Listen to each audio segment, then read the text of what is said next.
రష్యాలో భారీ భూకంపం, సునామీకి ముందుగానే ప్రకృతి హెచ్చరించిందా? అయినా భూకంపం వస్తుందని, సునామీ ముంచెత్తుతుందని శాస్త్రవేత్తలు గుర్తించలేకపోయారా? అంటే అవుననే వాదన జపాన్లో వినిపిస్తోంది.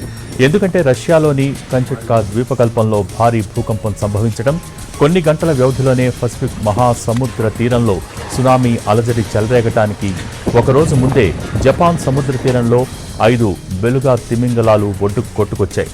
అయినా సరే భూకంపం వస్తుందని, సునామీ ముందుగా శాస్త్రవేత్తలు హెచ్చరించలేకపోయారు. ప్రకృతి హెచ్చరించినా అధికార యంత్రాంగం అప్రమత్తం కాలేదంటూ జపనీయులు భావిస్తున్నారు.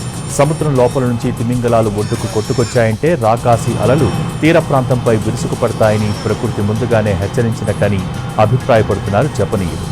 రష్యా తూర్పు తీరంలో సంభవించిన భారీ భూకంపంతో సునామీ విరుచుకుపడింది. రష్యా తూర్పు తీరం హవాయి దీవులు, జపాన్లోని హొక్కైడోలో రాకాసి అలలు విరుచుకుపడుతున్నాయి.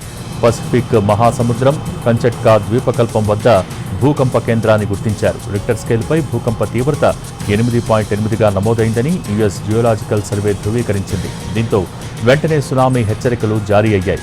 రష్యా, జపాన్, అమెరికా, ఫిలిప్పీన్స్కు హెచ్చరికలు జారీ అయిన కాసేపటికే పసిఫిక్ మహాసముద్ర తీరంలో రాకాసి అలలు ఎగిసిపడ్డాయి. 3 నుంచి 4 మీటర్ల ఎత్తున అలలు ఎగిసిపడుతున్నాయి. 13 నుంచి 20 అడుగుల మేర ఎగిసిపడుతున్నాయి.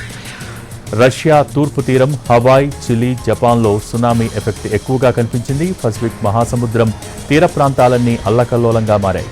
సాల్మన్ దీవులు, ఫిలిప్పీన్స్లోనూ సునామీ అలలు విరుచుకుపడతాయని హెచ్చరించారు. ఈ జాబితాలో ఈక్వెడార్, గువామ్ను కూడా చేరుస్తున్నట్టు ప్రకటించారు అమెరికా సునామీ హెచ్చరికల కేంద్రం అధికారులు. కంచట్కా ద్వీపకల్పంలో 1, 2 కాదు, వరుసగా 6 భూకంపాలొచ్చాయి.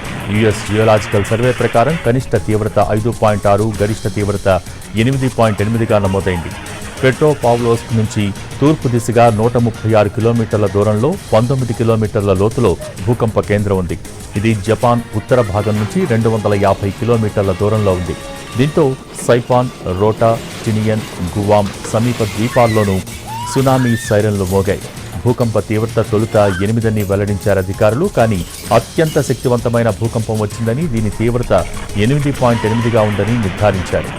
8 తీవ్రతతో సంభవించే భూకంపాలు అత్యంత శక్తివంతమైనవి. ఈ స్థాయిలో భూకంపం వస్తే సునామీ ఖచ్చితంగా వస్తుంది. ఇప్పుడు కూడా అదే జరిగింది. భూకంప దాటికి తీర ప్రాంతాల వెంబడి ఉన్న భవనాలు షేక్ అయ్యాయి. పలు ప్రాంతాల్లో 8 నుంచి 10 సెకన్ల పాటు ప్రకంపనలొచ్చాయి. పెట్రోపావ్లోవ్స్క్, కంచట్కా నగరాల్లో భవనాలు కంపించడంతో ప్రజలు వణికిపోయారు. ప్రాణభయంతో పరుగులు తీశారు. కంచట్కా ప్రాంతంలో విద్యుత్, సెల్ఫోన్ సేవలు నిలిచిపోయాయి. రష్యా తీర ప్రాంతాల్లో భూ ప్రకంపనలు రావడం, రాకాసి అలలు ఎగసిపడటంతో తీర ప్రాంతాల్లోని ప్రజలు సురక్షిత ప్రాంతాలకు తరలి వెళ్లాలని మంత్రులు, అధికారులు హెచ్చరించారు. జపాన్లోని టోక్యో బేతో సహా పలు ప్రాంతాలకు సునామీ హెచ్చరికలు కొనసాగుతున్నాయి. అలాస్కా కూడా సునామీ అడ్వైజరీ జారీ చేశారు. అలాస్కా ద్వీపకల్పంలో చిక్నిక్ బే నుంచి ఒనిమాస్ పాస్ వరకు సునామీ హెచ్చరికలు కొనసాగుతున్నాయి.